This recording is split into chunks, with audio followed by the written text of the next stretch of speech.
Hello everybody, and welcome to the first part of a series of beginner tank guides designed specifically for new players. To guide you along from level 1 to 50, I won't try to dump a ton of information on you since that would be counterproductive.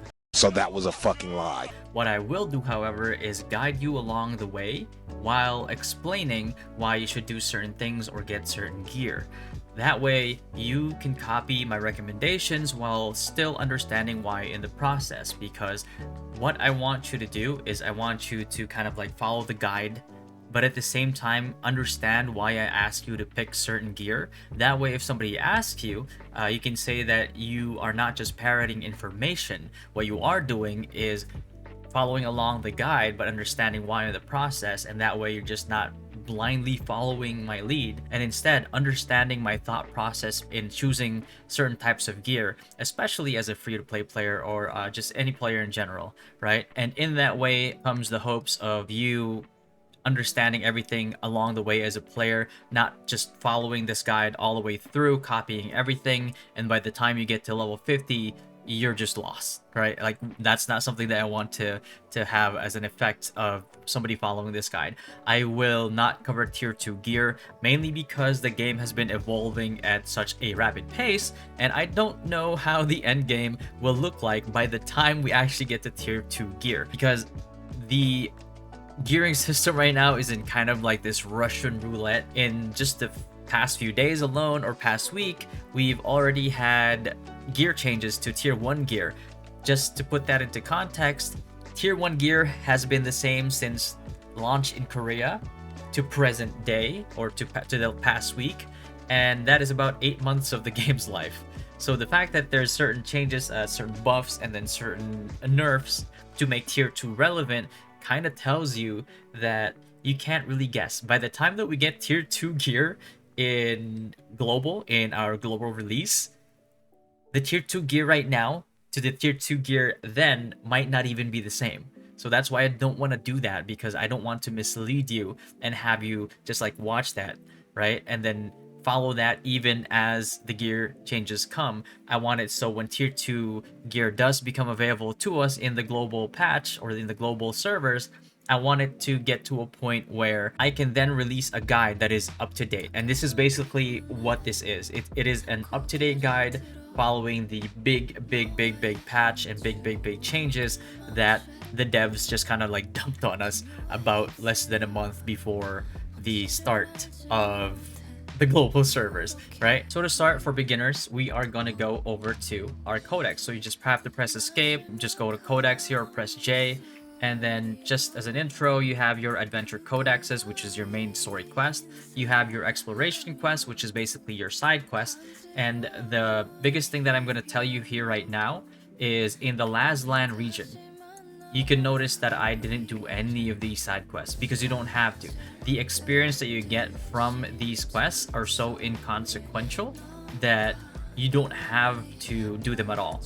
What you will do, however, is in the Stone Guard region, which is the desert region. You'll know this because eventually we'll get to Vienta village, which is going to be the start of these side quests here that we are actually going to do because they give a lot of experience. And just for context, this right here is the Lazland region, and then over here, Vienta village in the middle here, and then this is going to be the Stone Guard like region here. That's when we're gonna do all of the quests over there, right? So just keep that in mind. That's something that we're gonna be going through, or you're gonna be going through, especially if you're following my leveling guide, right? So for codex, in the very beginning in the adventure, we get through the tutorial, and once you get to the main region of the game, which is Lazland, once you fly over, you'll get a choice of headgear. All you're gonna do here is you're just gonna choose one of the headgear. You're gonna be replacing these pretty soon anyway, so it's not like you're in a rush. And as you're following the main quest, eventually you will finish the chapter 1 of the main quest. And after you finish the chapter 1 of the main quest, which takes very little time, by the way, you'll have a choice of weapons here. So what you're going to do is you're going to choose the SnS weapon right away. Always you're going to choose the SnS weapon. Why? Because eventually you will get a blue weapon that you will replace it with. And the reason why you will replace it with a blue weapon is generally because even though usually you would want to stick with the blues and the greens and max trait them out before you switch them over. The same is not true for the weapons, because generally higher rarity weapons tend to give you more shield block chance, which is our major and main form of mitigation when it comes to sword and shield, right? So that's why you're going to take this right here, and you're not going to take the wand for now. You're going to skip out on this because Wizard's Magic Scepter, if I bring you all the way over here to the weapon crafter, you're going to go over to wand. You'll notice that the only craftable green wand is Aesthetics Magic Scepter. That's why you're taking the SnS first, because number one, you're going to replace it soon, and number two, you can't craft the one that they give you. So that means that you're not going to be able to put traits on it, and it's going to be a while before you replace that green wand with a blue one, because this one is actually not that bad. It gives you HP and it gives you mana and both of the things that you need, and especially as a tank, you definitely need the max health. So that's why you're taking the SnS instead of the wand. And what you're going to do moving forward is that you know that you're going to replace the green sword and shield anyway with the blue one that you're going to get in a future quest. So what you're going to do with the weapon lithographs that you're going to get from quests is you're going to craft more green wand. That way you're going to use the traits for those wands, and then you're going to put it in your wand right here. And now as soon as you reach chapter 2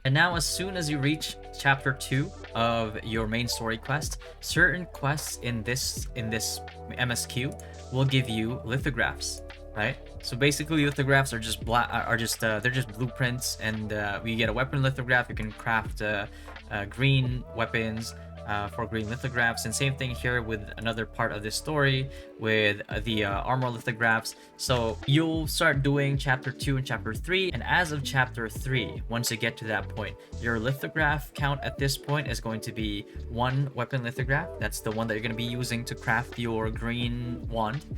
You're going to have 3 armor lithographs, and then you're going to have 1 accessory lithograph. And you do get a second accessory lithograph halfway through chapter 3, but it's not worth going back to craft if you're not in a rush. Just feel free to hop back over to Kastleton again to craft it if you would like, but generally my advice is you don't really need it to progress anyway.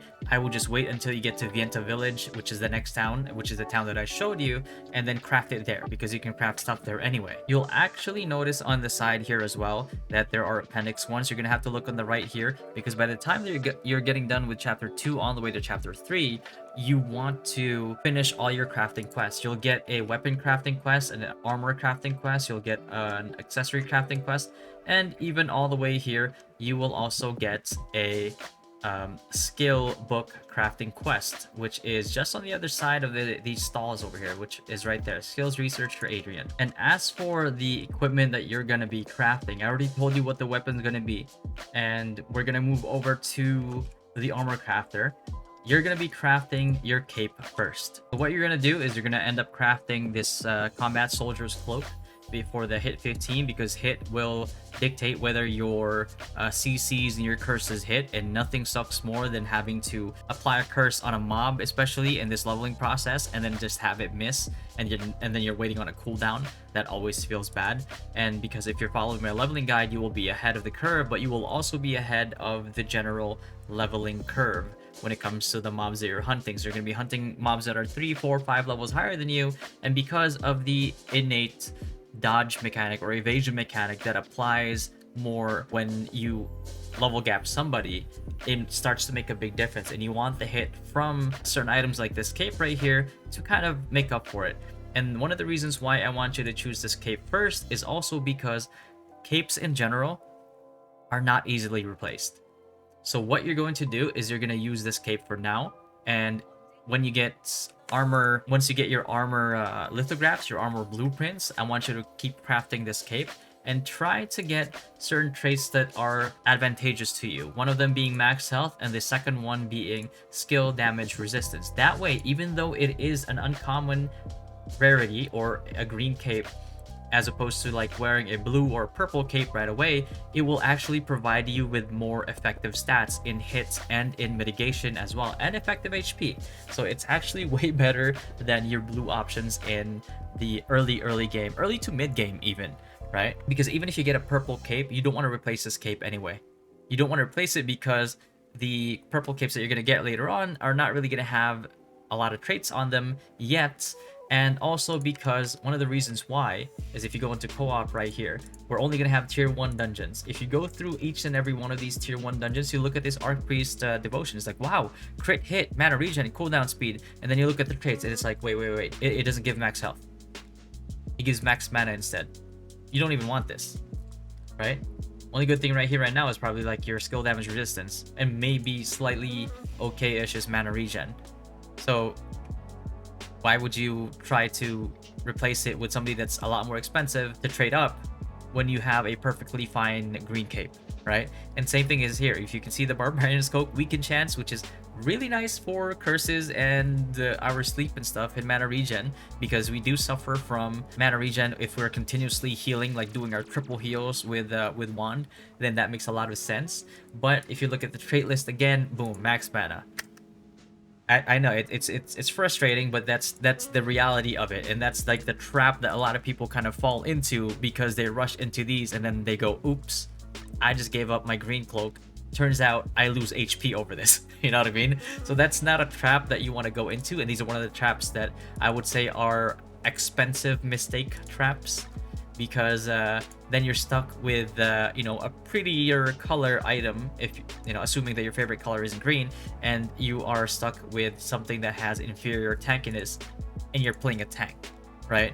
So if you look at the other tier 1s here, you don't really have a lot of options, right? Like no options here in terms of like caves, especially not Death's Abyss. Death's Abyss doesn't have anything. There might be some in the open world that you can farm, but I'm assuming that you're not looking to farm those in the early to mid game, right? Because like even if you do farm them, even if you get them as a drop, you're not really guaranteed to get the traits that you want every single time. So you might not want to farm for those. You might even just skip those out entirely and maybe farm for purple gear, because maybe you want traits for your purple gear eventually, right? That would be a better use of your time. So we're going to go ahead and skip that, and that's the reason why we want to choose the cape. And then the next one that we're going to craft here is we're just going to craft this one time. We're not going to trade this up the same way that we're going to trade up the combat soldier's cloak, because we're going to replace it once we get to 50, is the armor piece.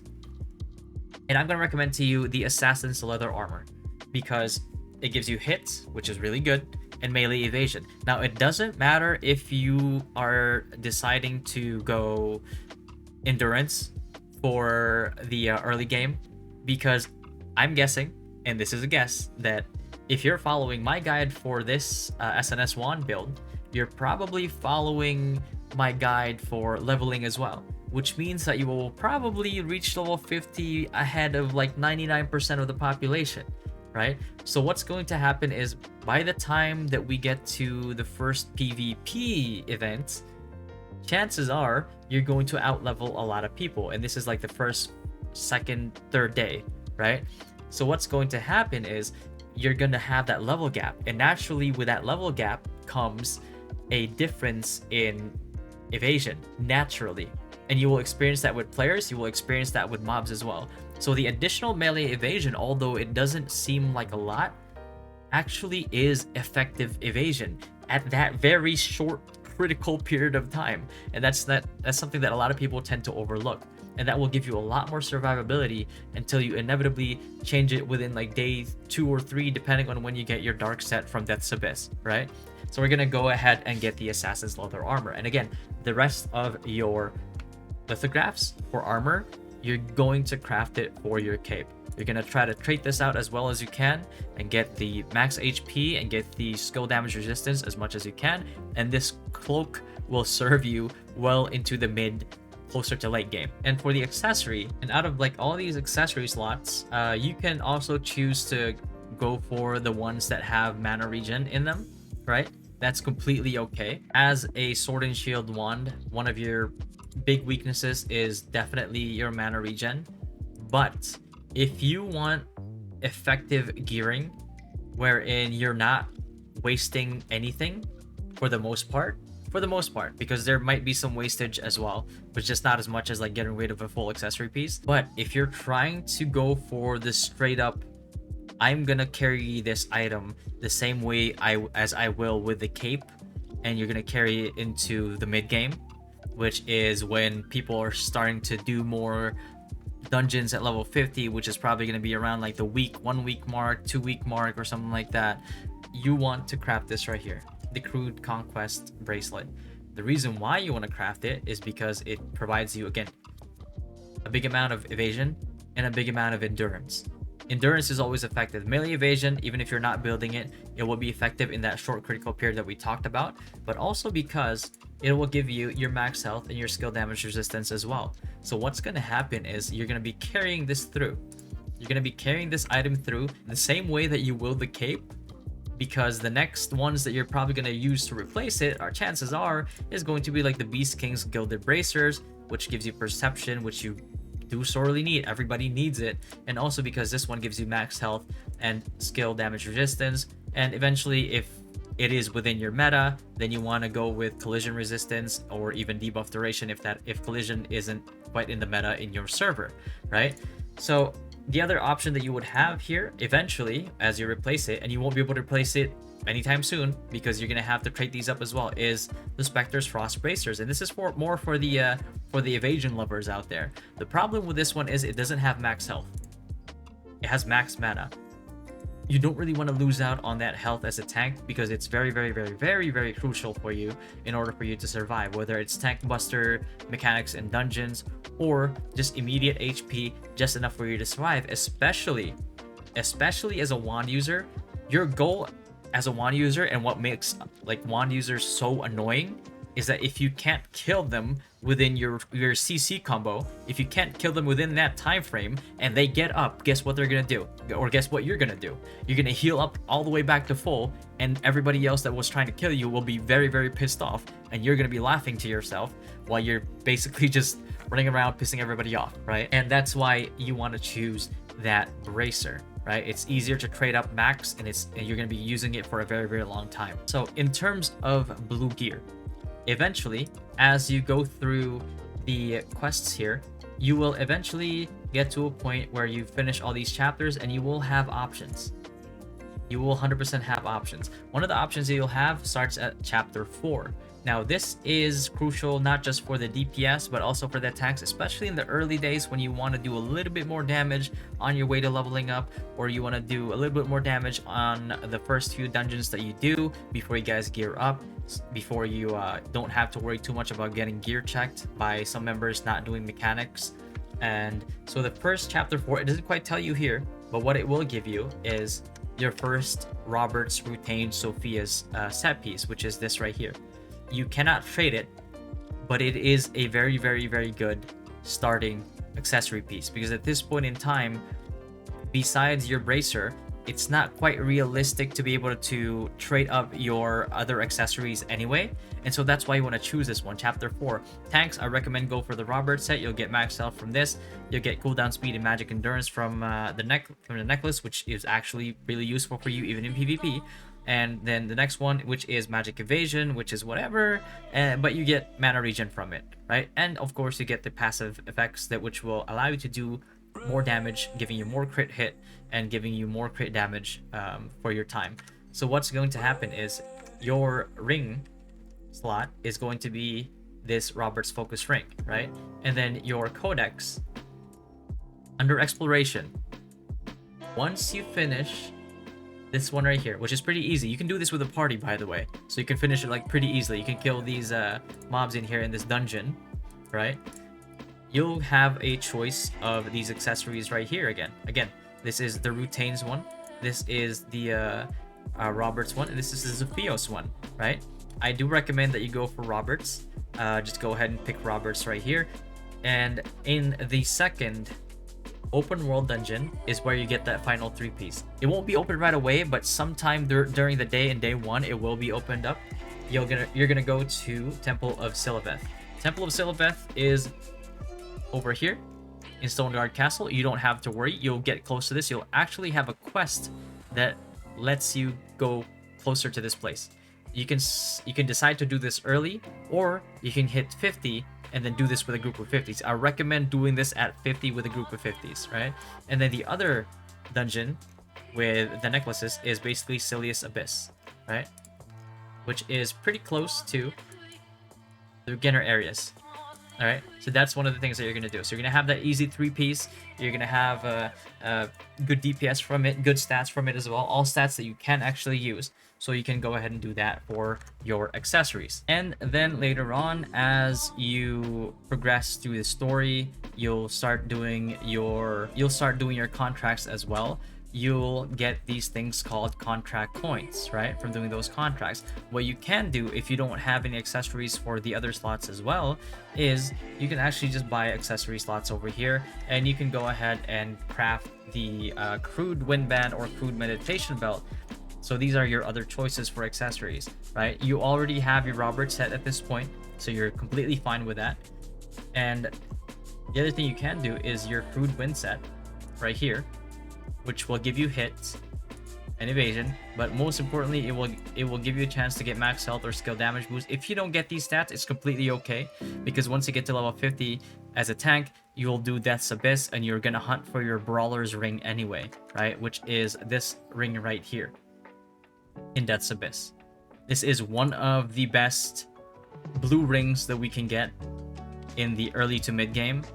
It is very good in terms of traits as well. You can get max health, you can get skill damage boost, you can get buff duration, all of which are like top tier traits for us as tanks, which is just perfect. It doesn't really quite get any better than this. You have your max health and you have your critical hit rate as well for some added damage, especially for like PvP when you're trying to kill somebody. So you can have that, right? For your belt, you can actually build this one right here, which is your crude meditation belt. It gives you max health and it gives you mana regen as well. And these can be your placeholders, right? Because it's going to take a while before you can actually get a decent belt unless you're grinding for it.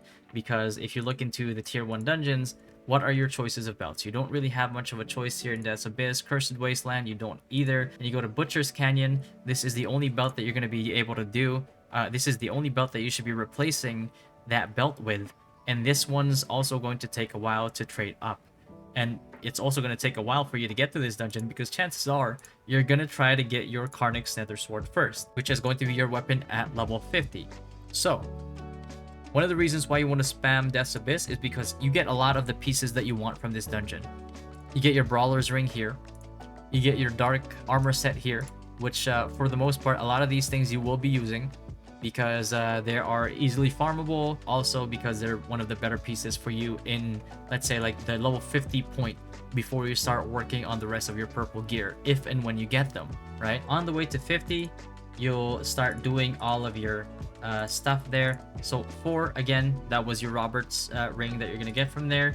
And then as you move along, you're gonna go ahead and finish all these quests, and right along these quests right here, after chapter 6, after finishing all of chapter 6 all the way down, you'll get a choice of headgear here. Now these are going to be placeholder headgear, because the only one that's really viable or farmable in open world, not in open world, but in like in instance dungeons, is this Moonlight Sniper circlet right here, which, I mean, the hit is nice, but it's not really something that you want to opt for. Get the Elite Resistance mask. It'll give you hits and max health. The only problem with this one is it is not reliably like farmable. You can get this from this quest, you can get it from the lithograph book, but if you get unlucky and get like really bad traits on either one, then it's you know, it's kind of a wash, right? It's kind of a waste. You're just gonna have to go for the dark set once you get to level 50, and we'll discuss that later on. And then when you get over to level 7, you're gonna have to choose which one of these gloves that you want. You will be using the Elite Resistance Assault gloves here, because it gives you hit plus 60 at base, by the way, and then it gives you weaken chance as well, which is honestly a lot of just what you do as not just as an SnS, right, with your provoke, but it's also what you do a lot of as a wand user with your curses, with your sleep, all your debuffs. So, you know, this is kind of like a no-brainer. And again, we're gonna replace this later on anyway, so, you know, just take this for now as a placeholder. Okay, when you finish chapter 9, and you'll be close to very close to 50 at this point, you'll be given a choice of like boots here. My recommendation is going to be your Moonlight Grace leather boots, for you know, a couple reasons. Number one is that it gives you good stats. Again, it gives you hits and it gives you max health, which is something that you really want. And The number 2 reason is because it is also farmable. So if you go to co-op dungeons here, you're gonna go to Dimensional Circle, you're gonna go down to Cave of Destruction, you'll see right over here that it is actually farmable. Not only that, it also gives you good traits. It gives you max health, right? And it gives you like your choice of endurance or evasion right there. So the reason why I recommend this, even though I did mention that we're gonna be farming a lot of Death's Abyss in the beginning, is that if you are SnS wand, you're gonna want this one. Yes, it's gonna get nerfed in terms of stealth duration, but that's completely okay because it still gives you wisdom, which you absolutely need. It gives you perception, which you also absolutely need, and it gives you critical hit, which you also absolutely need as a wand user, because the most peculiar thing about like wands and curses is that if you don't heavy or crit on the first tick of your curse, the rest of the ticks of those curses will not heavy attack or crit. So that first tick is very crucial. So you need to really have a high amount of crit or heavy attack to ensure that the rest of the damage that that curse is able to do is going to be big. And that's one of the reasons why you want to have that on there, right? So you're going to be farming this anyway, and there's a huge chance that you're going to be getting this so you can get the traits for this piece in particular. And not only that, is that you know that if it's farmable in a dungeon, a lot of dagger mains or a lot of like other wand users, right, are going to be farming this dungeon for these weapons, or they're going to be farming this dungeon non-stop for these gilded bracers right here, or they're going to be doing it for the Miracle Mother Nature clothing for more heavy attack chance, right? So they're going to be spamming this, which means that there will be a big supply of Moonlight Grace leather boots in the marketplace, which means that you can potentially start funding this. Like, maybe not early, because things will be expensive early on. Within like a week, 2 weeks, this will start to drop in price as more and more people put more stuff in the market, and then you can start buying it for cheap. You might have to wait it out a little bit if you just want to be patient with it, but at the very least, that's something that you can 100% rely on, right, for it to be cheap. So in terms of the pants, I think I skipped the pants here. Let me just go back to the pants real quick. All right, so for the pants, you actually get it at chapter 8, and then you have your choice of pants here. This Moonlight's Blessing leather pants, you saw that was farmable, although I do not recommend it because these are not the pants that you're looking for anyway. This one, for now, you're gonna have to go with the Elite Resistance leather pants because it gives you a decent amount of health. What you will be going for in terms of pants later on, with that as a placeholder, is once you start doing your Death's Abyss, you're gonna go for these Dark Worship Magic Gators. It will give you mana regen, which you sorely need. Same thing with Wisdom when you're trying to hit those those breakpoints, and also because you can go ahead and have the extra mana regen from it, and you can also have the range or evasion.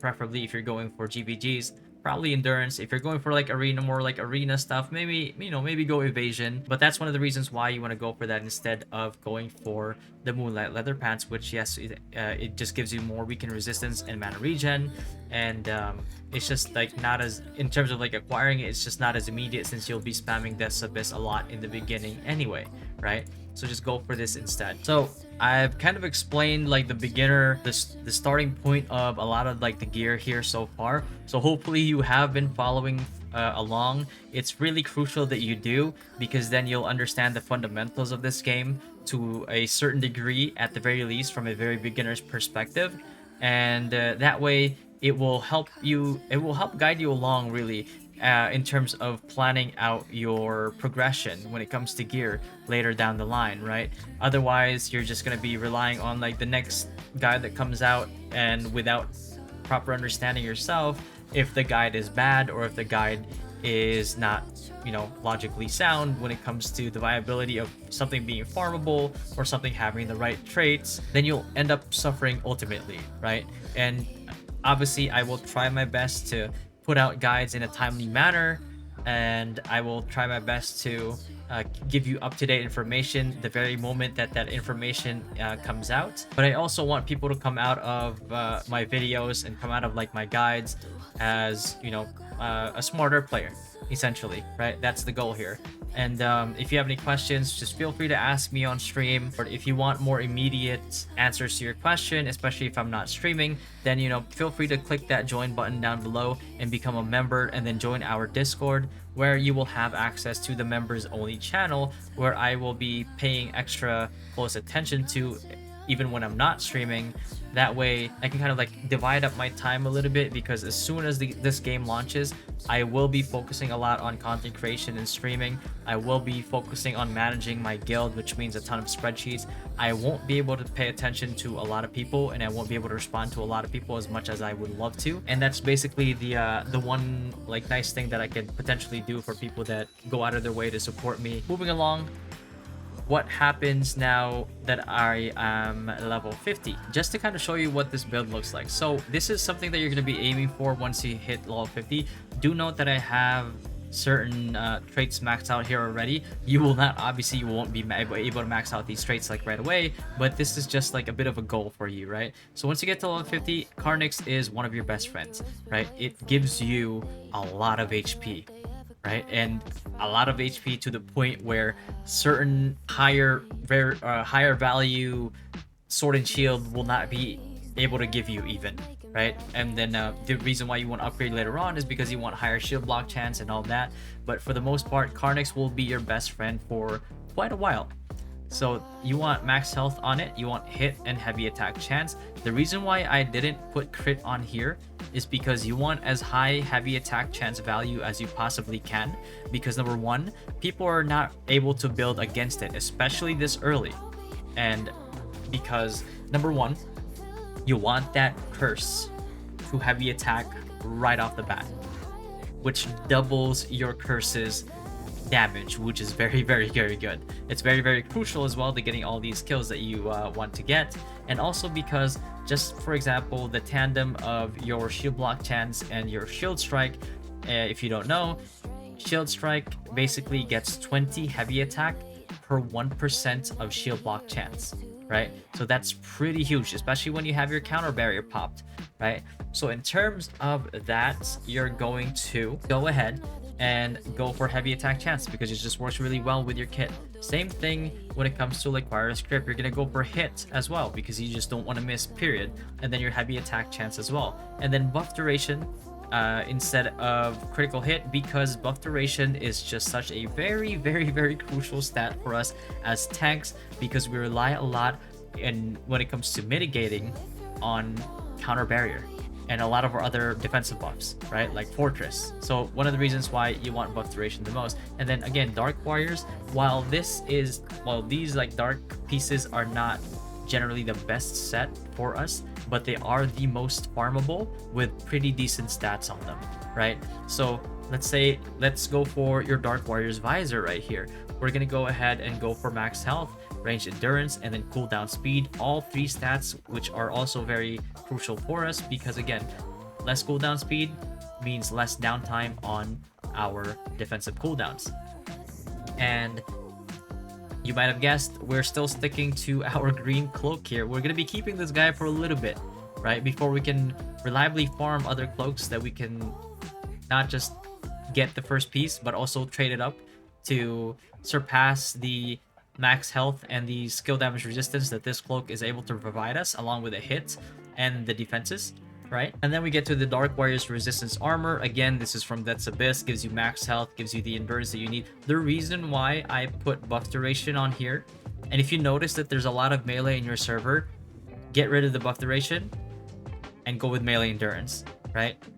The reason why I didn't put melee endurance on here instead of buff duration is because generally in the beginning parts of the game, the first few weeks, you're not really afraid of melee because they haven't quite gone online yet. Like the greatsword users haven't built up their heavy attack equipment sets yet. They haven't built up their heavy attack traits yet. So you're not really afraid of getting chunked by a crit heavy attack melee user. But again, if you see a lot of like melee in your server, you can see a lot of melee in the rankings, then by all means skip out the buff duration, go for melee endurance, right? And then the Dark Destruction gloves here, you can see I put added attack speed. While it doesn't really quite help you the same way that it would a SNS GS would, but a good chunk of your damage still comes from your SNS, believe it or not, right? So that's why you want to have that. And then the melee endurance and range endurance for obvious reasons.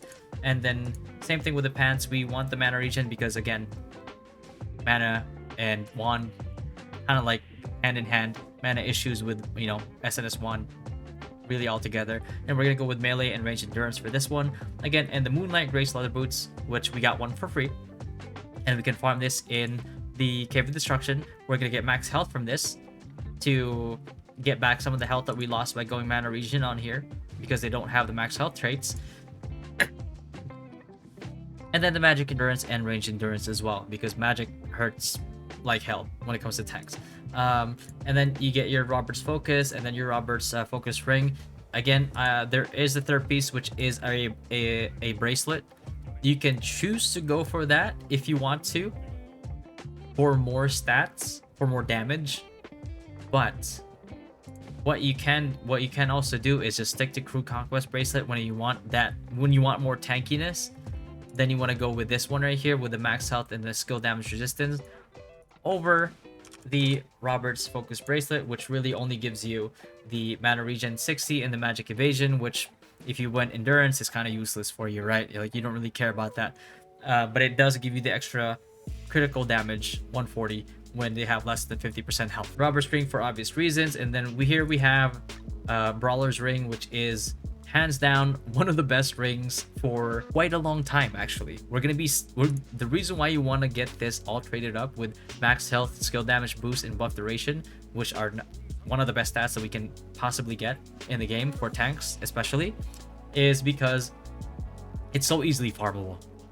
You and a lot of other people will be spamming Death's Abyss, and although in the first few weeks the traits that are good for this thing will be very expensive, and rightfully so, eventually, because of the amount of people spamming the dungeon, the supply gets higher and higher and higher, and the demand keeps getting lower and lower and lower, and eventually it starts to fall down in price, and it'll be a lot cheaper for you when it comes to, you know, trading these up, right? If you haven't farmed them up enough by that point, right? And then for belts, we replaced the green belt that we had earlier with the Butcher's belt from Butcher's Canyon. Of course, we're gonna get the max health, skill damage resistance, and the minus debuff duration, because this is just hands down the best T1 belt in my opinion. You can't really surpass this. You know, it gives you a lot of things, like it gives you max health, DR, and it gives you weaken resistance as well, right? Which is like your sleep, your curses, your burns, your poison. That's basically what weaken is. So that's why we want to get this one instead. And I didn't put any runes in here yet or resonance effects, because we don't have to worry about that early on. We kind of just have to start working on getting our hammers. And once we get to that point, if the game hasn't changed it by then I will have an up-to-date guide coming out for that as well. But in general, this is your beginner level 1 to 50 journey. And I should have just like hit this honestly just to show you what we want to have here later on. And obviously the Beast King's Gilded Bracers, we'll get that eventually as well, but it won't be as high priority compared to like the belt, right? Because like this, honestly, the green belts, the Crude Conquest bracelet is just so good for a really good amount of time that it's not really our priority to replace, right?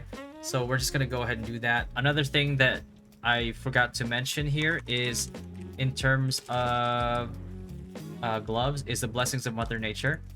One of the best gloves in the game. You can go max health on it, you can go attack speed, or you can just go straight up endurance, right?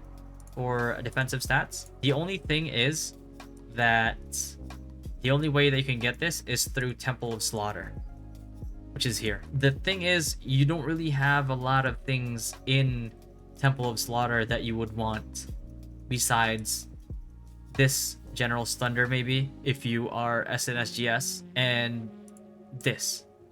So a lot of crossbow users will try to farm out this Rex Chimeras because it's still pretty decent, even with the tier 1 nerfs.